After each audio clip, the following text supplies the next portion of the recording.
मंडळी, आज आपण नाश्त्यासाठी एकदम झटपट होणारा कुरकुरीत आणि खमंग पदार्थ बनवणार आहोत। घरी अचानक पाहुणे आले किंवा आपल्याला कधीतरी चटपटीत खायचं मन करतं, तेव्हा आपण हा कुरकुरीत पदार्थ 15 ते 20 मिनिटात बनवून खाऊ शकतो। अगदी लहानांपासून मोठ्यांपर्यंत सर्वजण आवडीने खातील असा हा पदार्थ आहे। महत्त्वाचं म्हणजे हा पदार्थ घरातीलच साहित्यापासून तयार होणारा आहे, त्यामुळे अगदी मनात येईल तेव्हा तुम्ही कधीही बनवून खाऊ शकता। तर सर्वात आधी मी इथे 2 मीडियम साईजचे कच्चे बटाटे घेतलेत। बटाट्यांची ह्या पद्धतीने साल काढून मी हे स्वच्छ धुवून घेतलेत। आता आपल्याला हे किसून घ्यायचे आहेत। तर दोन्ही बटाटे मी किसून घेतले। यामध्ये आता पाणी घेऊन आपल्याला हा बटाट्यांचा किस 2 वेळा स्वच्छ धुवून घ्यायचा आहे। बटाट्याचा किस धुतल्यामुळे ह्यामधला स्टार्च निघून जाईल आणि आपण हा किस जेव्हा शिजवून घेऊ तेव्हा हा बुळबुळीत होणार नाही, कोरडा कोरडा राहील। तर मी हा बटाट्याचा किस 2 वेळा स्वच्छ धुवून घेतला। आता हा 5 मिनिटं पाण्यात भिजवून ठेवूयात। ह्यामध्ये पुरेसं पाणी घेऊन 5 मिनिटं हा असाच ठेवायचा आहे। तर बटाट्याचा किस मी पाण्यात भिजवून 5 मिनिटं झाली आहेत। आता यामधलं सगळं पाणी पिळून टाकायचं आहे आणि फक्त आपल्याला बटाट्याचा किस सेपरेट करायचा आहे।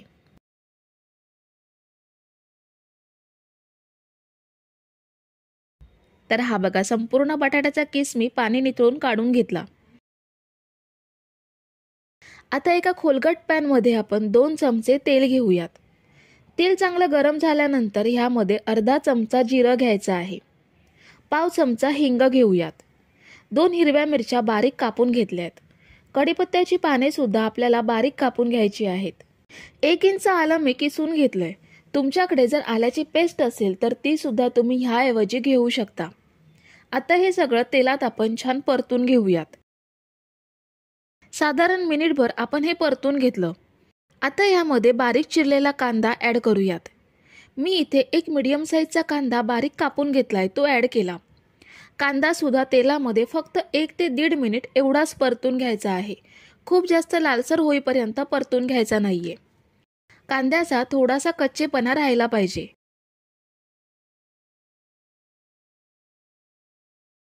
तर कांदा साधारण 1 ते 1.5 मिनिट एवढाच परतून घेतल्यानंतर बटाट्याचा किस ॲड करूयात आणि 1 वाटी एवढा रवा ॲड करायचा आहे। इथे मी हा साधा जाड रवाच घेतलाय। जर तुमच्याकडे बारीक रवा असेल तर तो तुम्ही ह्याऐवजी घेऊ शकता। इथे मी हा कच्चा रवा घेतलाय, भाजून घ्यायची गरज नाहीये। अर्धा चमचा रेड चिली फ्लेक्स घेते। रेड चिली फ्लेक्स नसतील तर थोडासा लाल मसाला सुद्धा वापरू शकता। आता हे सगळं छान मिक्स करूयात। सगळं छान मिक्स केल्यावर लगेचच आपण ह्यामध्ये पाणी ॲड करणार आहोत। ज्या वाटीने आपण रवा घेतला त्याच सेम वाटीने 2 वाटी एवढं पाणी घेतलं। पाण्यामध्ये रवा चांगला ढवळून घ्यायचा। पाण्यामध्ये सगळं व्यवस्थित मिक्स केल्यावर अर्धा चमचा चवीनुसार मीठ ॲड करूयात आणि बारीक चिरलेली कोथिंबीर ॲड केली। पुन्हा एकदा सगळं छान एकजीव करून घ्यायचं आहे। मिक्स करताना लक्षात येईल रवा हळूहळू घट्ट होत जातो। मिक्स केल्यानंतर गॅस पूर्णपणे स्लो करायचा आणि यावर झाकण ठेवून 2 ते 3 मिनिटे वाफ काढून घ्यायची। तर ह्यावर झाकण ठेवून मी हे 2 ते 3 मिनिटे वाफवून घेतलं। मिश्रण छान असं वाफलं गेलंय आणि घट्ट सुद्धा झालंय। आता गॅस बंद करूयात आणि हे साईडला ठेवूयात। इथे मी मोठी प्लेट घेतली आहे आणि त्याला मी तेल सुद्धा लावून घेतलंय। तेल लावल्यामुळे मिश्रण प्लेटला चिकटणार नाही आणि वड्या सेपरेट करायला सोपं जाईल। रव्याचं जे गरम गरम मिश्रण आहे ते ह्यामध्ये घेऊयात। आता हे मिश्रण आपल्याला ह्यामध्ये पसरवून घ्यायचं आहे। मी हे मिश्रण प्लेटमध्ये या स्पॅच्युलाने पसरवून घेते। जर असं स्पॅच्युला नसेल तर वाटीच्या तळाला तेल लावायचं आणि मिश्रण प्लेटमध्ये एकसमान पसरवून घ्यायचं। तर मी हे मिश्रण प्लेटमध्ये पसरवून घेतलं। आता हे आपल्याला पूर्णपणे थंड करून घ्यायचं आहे आणि थंड झाल्यावर ह्याच्या आपल्याला वड्या कापून घ्यायच्या आहेत। तर 10 मिनिटं फॅन खाली ठेवून मी हे मिश्रण पूर्णपणे थंड करून घेतलंय। आता ह्याच्या आपण मोठ्या चौकोनी आकारात वड्या कापून घेणार आहोत।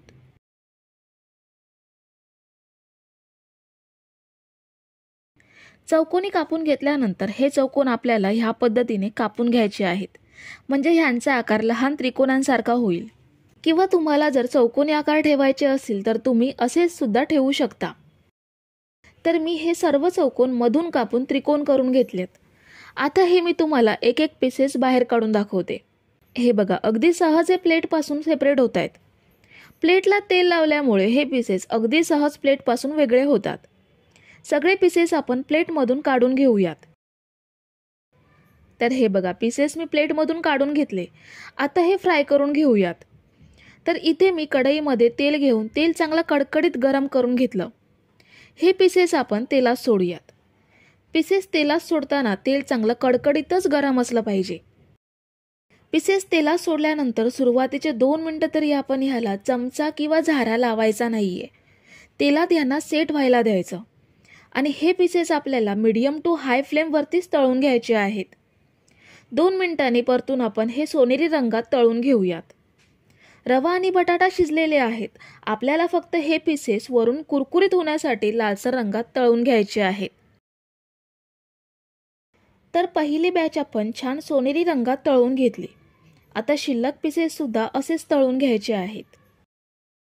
तुम्ही जर इथेपर्यंत रेसिपी बघताय तर तुम्हाला एक विनंती आहे की व्हिडिओला एक लाईक जरूर करा. तर इथे मी सगळे पीसेस तळून घेतले. खूप छान दिसत आहेत. खूप छान कुरकुरीत सुद्धा झालेत. एक पीस मी तुम्हाला तोडून दाखवते. हा बघा, वरून छान कुरकुरीत आणि आतून मस्त सॉफ्ट असे होतात. खायला तर हे खूप छान टेस्टी लागतात.